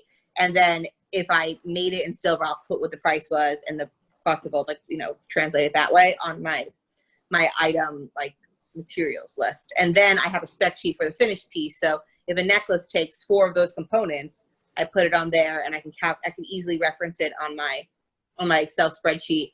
And sometimes, most of the time, I will take a picture of the master and drag the master into it. But I'm also like a visual person, so I'll drag the master into my Google Docs for that. And it is so beneficial. And then eventually, if you're making one-of things, it's just like what Emily just said. It's like, oh, I knew that ring is about that much, and it probably is based on the market of gold. You get the sense. You don't always have to ask, but nowadays you might want to ask. Right. Yeah. So we had a question about hallmarking. Do you put your maker's mark into your initial 3D or wax, or do you stamp it into your casted piece? I know for me, I will throw my name, my maker's mark, into my pieces because I'm working in metal to make my masters. But I don't put my my purity stamp. I wait because I never know what my mold is going to be down the road. Do you guys put hallmarks into your pieces first, or wait until you have a master, or what? I put it in the master because I do a lot of production, and I have some of my accounts have not put it into their master. And if I ever remake things, I will put it into the master to make a mold, because it is so irritating to have to go back and individually stamp every item with a maker's mark. And for some reason, I'm not a very good stamper. Every time I stamp something, it's like terrible. I can't stamp for shit. I can't love it. It's been 15 years. Stamp. I can't stamp in a straight line. No, nothing. It never comes out clear. So I really try to get that one good stamp on the master. And I will put it into a wax, actually, sometimes, because that's how bad of a stamper I am. I will just take a wax piece and take my stamp, and I just put a little bit of soft wax there, stamp it into the soft wax, and smooth it over. I love you guys. I seriously, as of this exact moment, I love both of you because I can't stamp for a day. Why can't I do it? 925, I can get in there, but my 14 karat stamp, forget it. I just will not go. The 14 karat stamp never works. No. Thank you. Oh my It's a God. conspiracy. Ah. Janie, can you add a maker's mark into a CAD drawing? Yes, you can. Cool. That's helpful to know. I might give you my thing if I ever need that done. Yeah. We had a question that I'm going to jump into. Thoughts on, this is Robert, wants us to touch on thought processes around master creation. He's been told things that were to be true, but it never had explained. Master models slightly bigger. Molds need to be made from master models instead of finished pieces. Trying to understand the workflow of every other creator. I really think that your process is going to be your process. What you guys have seen us talk about is because we all are different. I'm good at metal, Janie's good at computers, Jen's good at wax. Every single one of our answers are going to be slightly different, and that's because we're working to our own strengths. And everything that we're not good at, we're outsourcing. And not outsourcing to some crazy wild place, we're outsourcing it to other small makers that can help us out with that particular job. And that's kind of the brilliance of having access to something like Instagram, is that the world is so much smaller than it used to be for jewelers and makers. You can just Google, you can just type in a hashtag, you can just look at a post that seems similar and say, hey, how did you do that? What's that tool? Where can I get this thing? Can you help me with this? Can you teach me how to do this? And there's a real brilliance to being able to just kind of tap into that. Whereas even 30 years ago, it was like, good luck. Nobody wanted to share because everybody was making their money off of being the only guy who knew the tricks. And it's a different world now, yeah. It's a totally different world, and learning is so much easier. And I think to Robert's question, what's exactly right? What's true? It's like, what works for you as you begin your process, you may find that like you hear something and you're like, you've just unlocked my entire world. Like everything I do now makes better sense, right? Like just hearing, just leave it out overnight, right? All of a sudden her castings were worlds better. You're going to hear stuff that isn't true. You're going to be tied into some weird archaic fact that maybe existed 40 years ago when things were way different. I mean, I've heard a million different rules that made total sense once, you know, even to the concept of a file only pushes one way. Yes, it only cuts one way. But you know what? 80 years ago, when you had to make your file by hand, dragging backwards and putting bad force on your file when you had to cut each tooth individually was a really bad idea. So now it's a file's $30 and a machine makes it. And it really doesn't matter if you fuck up your file a little bit because it's going to be okay. But you've been hearing for 100 years, 150 years, passed down knowledge from other makers, which makes sense because that's how we've learned everything that we're doing is makers teaching other makers how to do our craft. So it's always good to just take in good judgment is, did this work for me? Is this true for me? And can I make this work? Being a jeweler is about learning the rules so that you can learn how to break them. Trial and error. And that's, you know, that's really kind of, you're going to see everybody's got a different way to, I mean, I don't want to, there's 10 ways to skin a cat, right? Yeah. As far as the traditional mold making goes, I know he said something about not only making a master model, only making a master mold from like a master. What I could say about that is like what I said originally, where you're going to take your master and make a mold and then make multiples from that to make new masters. I will clean every one of those masters up again because what happens, I used to do a lot of work when I was a model maker for another company, for Michael Michaud. We cast it from a lot of organic textural materials. And after that goes through like the original leaf is made a mold like 3 times. You don't want to take the third mold and then make a master from that because you're not, the texture is just never as crisp. So that is why they say that. But it's not that bad. And also it depends on if you like might in like a rubber it. mold. Yeah, in a rubber mold, you might like it. That's the whole thing. I don't really think that there's definitely some rules because I have definitely like lit things on fire and done bad things. But when it comes to design and mold making stuff, it is pretty forgiving and it's all that preference. I think that you could probably make a master off of your third silicone from a master, a master, then there's the master model.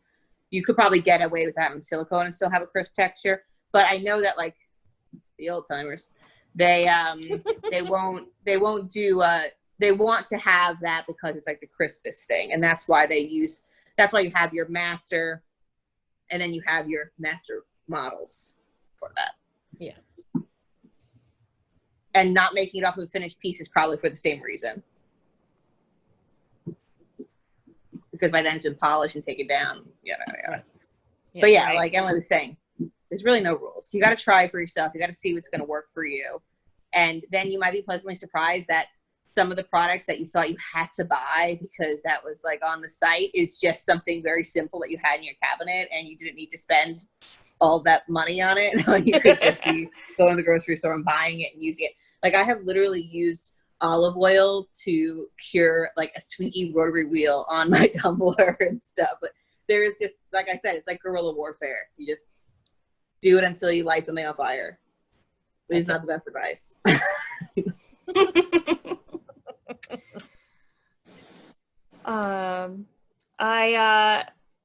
I think my last question I had here on the list was from Michelle. She wanted to know what not to do and how to identify areas of your process that would benefit from these techniques. I think we've kind of tackled that. Don't do things when they result in you lighting things on fire. And really, you have to kind of work your way through it. I think one of my thoughts on this was don't be afraid of trying things out. Don't be afraid of the concept of the assembly line, right? Production work, small batch. As independent jewelers, it can be very scary to think about making multiples and making a few of something. But if you're trying to make a living from this, you don't want to be wearing your fingers to the bone every time somebody comes in to an order. You don't want to be afraid of having a cold or being under the weather or being overwhelmed by a family thing when somebody's like, I want 3 of these, you know? So when you're looking at your process, how to identify what points any of these techniques can be useful for you is really going, would it be quicker if I made this particular finding or piece and reuse it? Is it something that I don't have to do from scratch every single time? And there's ways to have little bits and pieces of your work, even if it's not a whole ring or a whole earring or a, you know, entire design. You can say, like for me, I use a 6x8 coned bezel like it's my job. I love them. I think they're perfect. You guys, you know, they're on everything. So, you know, I'm not going to make that coned bezel. I'm not going to cut the seat. I'm not going to stamp the maker's mark every single time I need that, because I would literally be spending 45 minutes on one bezel instead of the 3 minutes to clean up the casting. So when you start looking at your work, if you realize that you're making the same finding over and over again, if you realize you're making the same ring band over and over again, or if you make something that you think that, oh, if this was a little bit easier to make, I use it all the time. I would implement it in new designs. Those are opportunities for you to go, what if I did this? What if I had a copy? I could go and make it over and over, and I could start texturing it differently, and I could put it in different, you know, patterns. I could cast this and then cut it up and put it back together in a whole new pattern. So there's moments where you will start to realize, now that you've kind of gotten a better handle on all the different options that are available to you, ways that you can say, oh, I can use this and I can do it this way. I think anytime you take a class or study something, you're going to realize that there's ways to implement it, even if you don't use it the exact way that it was being taught to you, because it's putting another tool in your toolbox. And that's kind of what this is all about, is not becoming a caster or becoming a CAD designer or a wax carver, but figuring out ways to make your own work better, right? And also, like doing making a mold, that's it, instead of fabricating it, you want to be able to scale up in your business, right? So like I'm kind of backwards in things, where I'm going from wholesale and I really want to do more custom work now because it's just going to accommodate my life better. But it's like your mold is kind of like an employee almost. So if you're, instead of, say you're spending like 18 hours on a piece, and now so-and-so, like a museum store, someone randomly reaches out to you, okay, I can't afford to hire anyone, but what could I do? Like make this initial investment on like maybe just the ring shanks for it, and then solder the bezels onto them. Like something as easy as that. So you're not hand forming the ring shanks over and over. You get something that's custom that you made, and now you have like your first $20 or $30 employee that you just got, which is your mold, and it's done. So you think about it that way, as opposed to then when you start making 200 of them, now you need an actual employee to help to go on. But by then you've cut down the overhead, and you can always try to, like, you know, when you write a business plan and stuff, you're writing that business plan and it seems like so grandiose about what you're going to do, but really that's like the shoes that you're going to grow into. And I think that production and mold making and casting is the step before you expand into assistants and employees and things like that. Yeah, I totally agree with that. Well, I think we are coming up on our 2-hour mark, which is a little bit longer than I think we were expecting, but very super informative. And like, I really liked where all the conversations kind of brought us, because, you know, we had our outline of the things you guys asked and provided us with, but then the supplemental questions and kind of the energy of where questions come from. That's the fun of like long form conversation, is you wouldn't know to ask the question and we wouldn't know to tell you the answer until that conversation kind of gets started. So I'm going to release you all into your evenings. I'm going to stay on for a minute with Jen and Janie. But I want to thank you guys so much for joining us and helping us do this. You know, your tickets are getting split up by the three of us. And that's really, you know, one of those things that we were talking about, like valuing each other helps us continue to thrive. So thank you guys so much. And I want everybody to have a great night. Yeah, thank you. And we only know each other from Instagram. So, you know, reach out through Instagram. It's a great resource. It is an amazing research. People are so nice out there. We as a community are amazing people. I have to say, I found I second that. Yep, I agree. Okay. Thank you, everybody, for coming. Thank you. Have a good night. Okay, I'm gonna stop my recording. How do I stop it?